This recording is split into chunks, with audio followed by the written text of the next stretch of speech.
Se temos um planejamento reencarnatório, um planejamento existencial, será que tudo o que acontece conosco de desagradável também já estava previsto?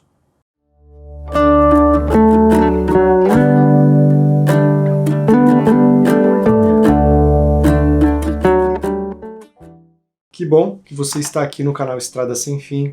Meu nome é Áureo. Este é mais um vídeo respondendo questões que vocês deixam aqui nos comentários do canal. Primeira questão de hoje, dentro dessa temática de karma, de lei de causa e efeito, de evolução espiritual, é do Matheus Andrade. O Matheus quer saber se é possível encarnar e ter um processo involutivo. É possível perder virtudes ou adquirir comportamentos e ações que fizessem a evolução regredir. Bom, Matheus, a gente sabe que não existe involução no sentido de perder patrimônio espiritual já conquistado. Virtudes, sabedoria, isso é patrimônio. Jesus dizia que há tesouros que os ladrões não roubam, que as traças não roem. São coisas que a gente constrói e que levamos conosco pela eternidade, cada vez angariando um maior patrimônio, uma maior expansão de consciência. Então, nesse sentido, não há evolução. Mas pode acontecer que seres que estavam crescendo, estavam tendo reencarnações construtivas, com ganhos muito grandes, conscienciais, mas terem experiências em que podem cometer erros que os atrasem nesta busca, erros com consequências kármicas mais sérias, que aparentemente levem a criatura a um aparente retrocesso em sua caminhada. Mas na verdade são situações que podem ocorrer com todos nós, ainda espíritos imperfeitos, ainda com questões pendentes, ainda com luz e sombra dentro de nós. Então, estamos todos sujeitos. Podemos também encarnar em ambientes específicos que exaltem lados da nossa personalidade, traços da nossa personalidade que em outras existências não foram tão favorecidos, justamente para que a gente possa trabalhar estas questões. Então vai parecer que houve um retrocesso, mas vendo de uma perspectiva maior, não houve.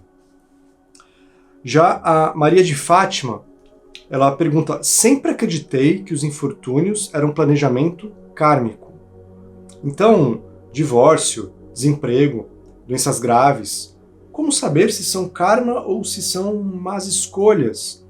Maria, é muito difícil saber com a nossa consciência limitada dentro de um corpo físico, com tantas limitações, ter esta consciência ampliada da natureza das nossas provações e aflições.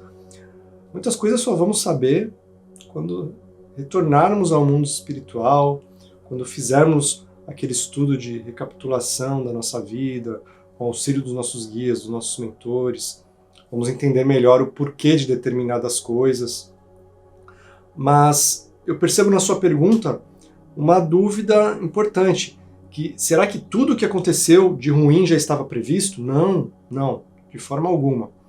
No Evangelho segundo o Espiritismo, capítulo 5, a espiritualidade fala sobre as causas atuais das aflições.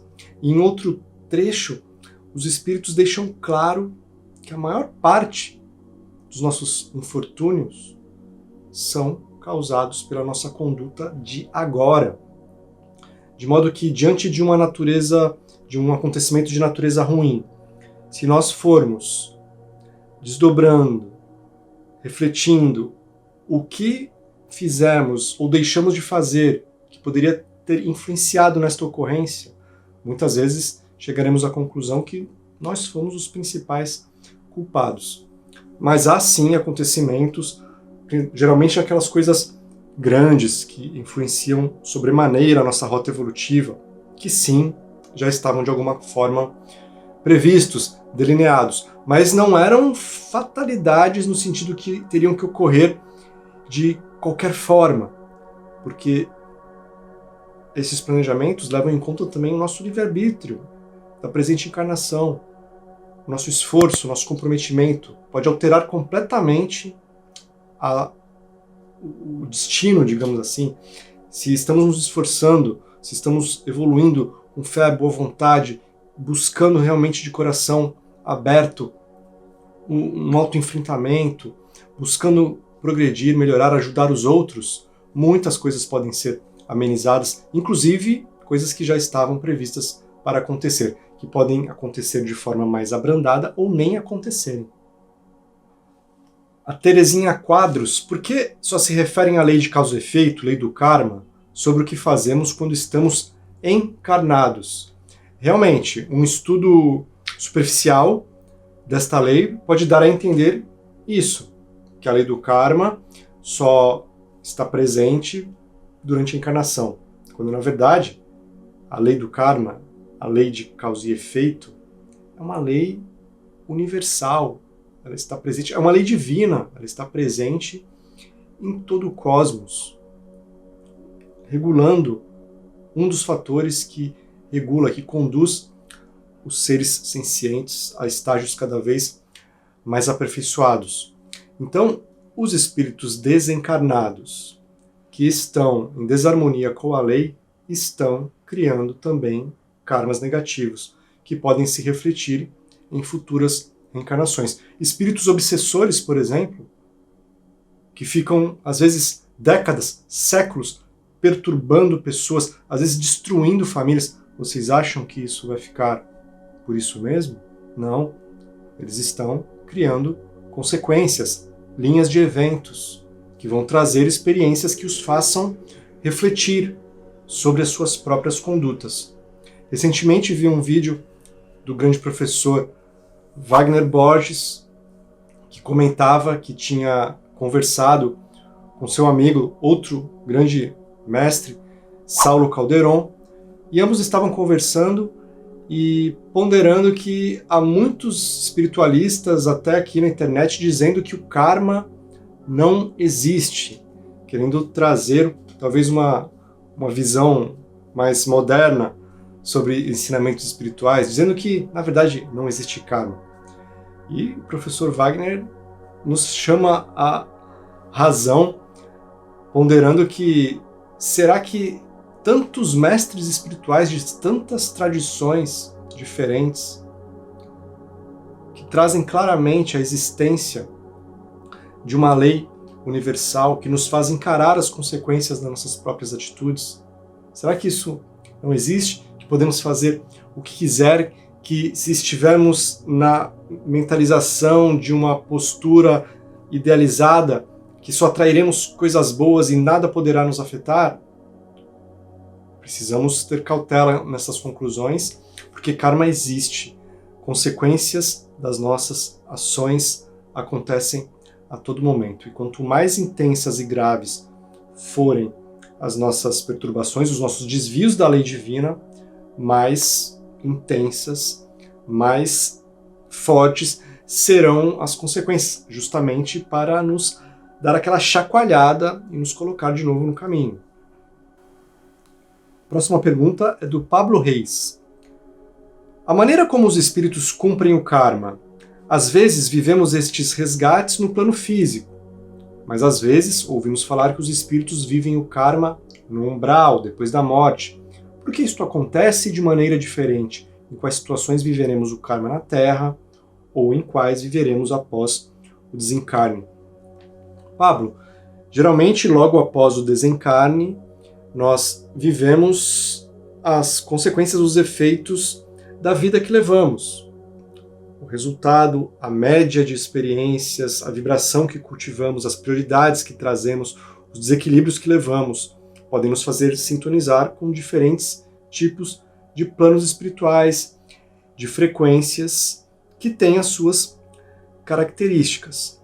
A energia que trazemos, como está a nossa atmosfera, a nossa psicosfera mental, que trazemos do plano físico, que às vezes no mundo espiritual, nos faz ficarmos presos numa atmosfera mental, presos em nossas próprias criações mentais.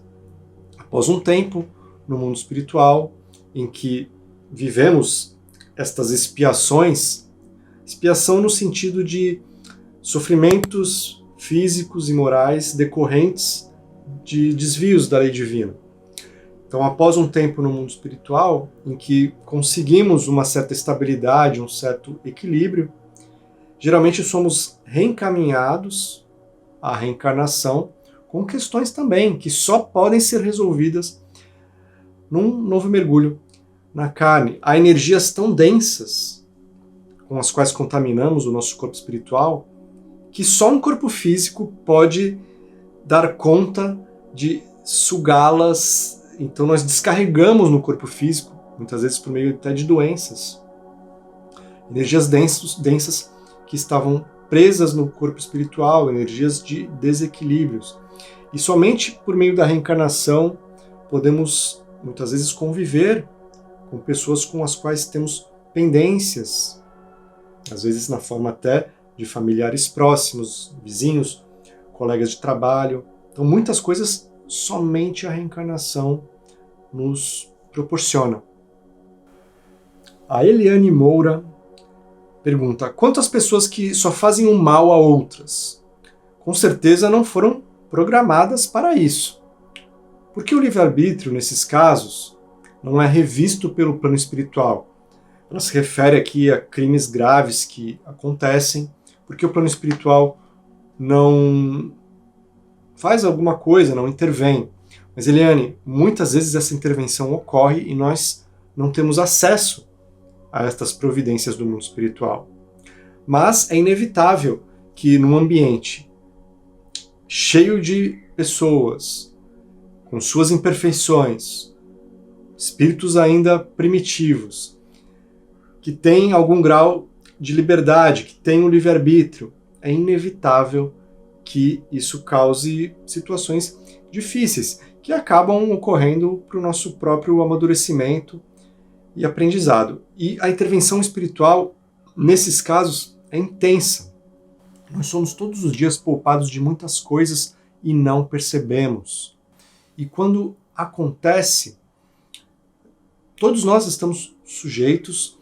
Qualquer alma iluminada que encarnar aqui no plano físico também estará sujeita aos desafios do meio, mas que tem as suas motivações ocultas difíceis para que possamos acessar com o nosso entendimento atual. Já o Jeff Luiz, ele pergunta se pode uma pessoa ter sido muito má, até cometido crimes e pagados pelos crimes, se arrependido e mesmo assim ir para o umbral. A gente tem que ter cuidado para não confundir o conceito de umbral, que é o plano astral inferior, com aquele conceito tradicional de inferno, de penas eternas.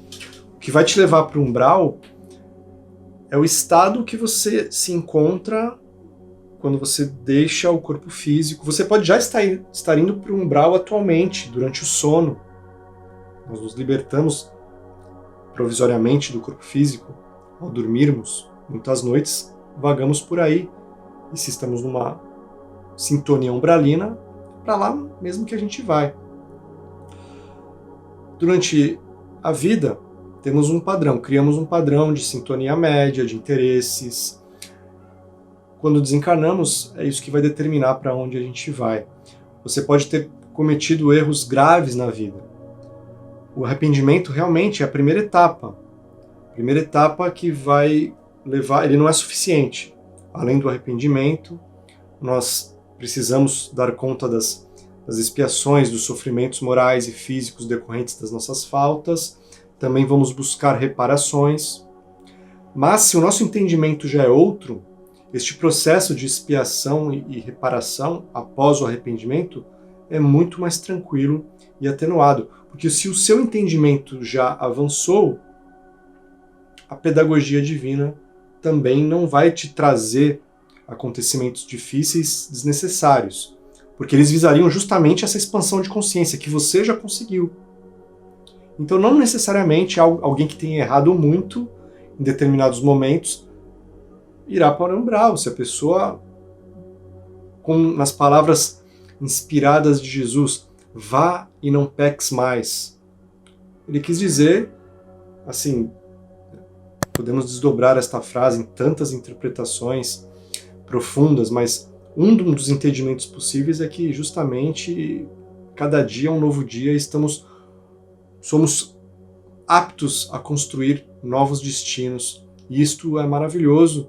Estamos sobre um grande oceano de misericórdia, nunca podemos esquecer disso. E a Michele: eu já deixei de acreditar em lei do retorno há muito tempo. Pura utopia. Tenho fortes motivos para pensar assim. Foi o que a vida me ensinou debaixo de muita paulada de pessoas a quem ajudei muito.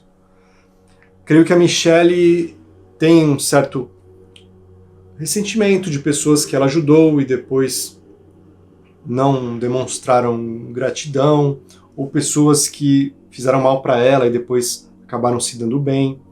Mas, Michele, isso não quer dizer que a lei de causa e efeito, que a lei do karma não exista e que estejamos aí entregue a um caos. As palavras do imperador Marco Aurélio, um grande filósofo da corrente estoica, ele nos ensinou que o universo, ele é cosmos e não caos. Então não estamos imersos num ambiente onde não há a menor coordenação. A vida tem uma lógica, tem simbolismos, tem coordenações, tem seres muito sábios que coordenam, que estudam, que intervêm muitas vezes nas nossas existências. Há leis divinas que funcionam de forma automática, regendo os nossos destinos. Então, às vezes a gente enxerga um corte muito pequeno, muito breve da realidade. A nossa dimensão aqui é uma folha do caderno espaço-tempo. Então a gente enxerga um pedacinho muito pequenininho e chegamos a conclusões que parecem representar o infinito, como se nada pudesse ser alterado. Então, confiemos que aquilo que estamos achando injusto é porque não estamos contemplando o panorama geral. Porque de uma visão de totalidade, de uma visão espiritual, porque o grande cerne do significado de espiritualidade é ver de uma visão de totalidade, de abrangente em todos os seus aspectos. Numa visão assim, tudo está certo, tudo é justo. Nós é que ainda não temos a capacidade de compreender isso. Temos que ter esta humildade. E o Eric Pinhais, ele questiona: faz algum sentido que se você pegar uma doença nessa vida ou sofrer um grave acidente, na próxima vida teria que voltar com doenças como forma de punição? Seria isso verdade? Não, Eric, as doenças geralmente são consequências de estados emocionais, de energias profundas que carregamos na nossa alma, que acabam repercutindo em desequilíbrios no corpo físico ou deixando o corpo físico mais suscetível a pegar patologias que são comuns neste meio físico, patologias que todos nós estamos sujeitos. Já o On the Road, ele pergunta quais as consequências espirituais do uso de esteroides anabolizantes. Bom, todo o abuso que fizermos relacionado ao nosso corpo físico, abusos motivados por vaidade, abusos motivados por busca de prazeres descontrolados, todo o dano que fizermos ao nosso corpo físico gerará uma responsabilidade proporcional. A ponto, se danificarmos nosso corpo físico além do razoável, podemos gerar consequências kármicas para futuras encarnações, trazendo as matrizes perispirituais que farão com que materializemos corpos físicos não tão saudáveis em futuras existências. Então, realmente, muita coisa pode acontecer nessa situação que você descreve. E o Cláudio Canuto, lá de Magé, Rio de Janeiro: como faço para recuperar minha aura? Aura, a psicosfera que nos envolve, esse campo energético composto por nossas energias, nossos pensamentos, campo que é muito influenciado pelo teor dos nossos sentimentos, pelo teor das nossas emoções. Né? A aura mais próxima ao nosso corpo físico, ela muda constantemente de acordo com o nosso temperamento, a nossa emoção do momento. E a aura um pouco mais afastada já tem uma média daquilo que você já conquistou espiritualmente. Se você, Cláudio, quer recuperar a sua aura, só tem uma saída. E isso vale para todos nós. Cultivar sentimentos equilibrados, emoções equilibradas, ações dignas. Tudo isso, junto com a pureza de coração, a gentileza, a fé, a esperança, a alegria, virtudes que vão deixando a nossa aura cada vez mais linda, cada vez mais iluminada, cada vez mais coesa e indestrutível, inabalável, de forma que nenhum espírito mal intencionado pode sequer chegar perto de você. Uma aura perfumada, que todos que estão à sua volta acabam sentindo e se sentindo bem perto de você. É isso que precisamos construir. Quero te agradecer por ter ficado até o final deste vídeo de perguntas. Lembre-se de deixar a sua questão aqui nos comentários. Por favor, se achar que merecemos, deixe o seu like, deixe o seu comentário, compartilhe este vídeo com alguém, se inscreva no canal, tudo isso ajuda muito o nosso canal. Quero agradecer também aos membros apoiadores do canal, o Wallace Horta e o Silvio Siqueira.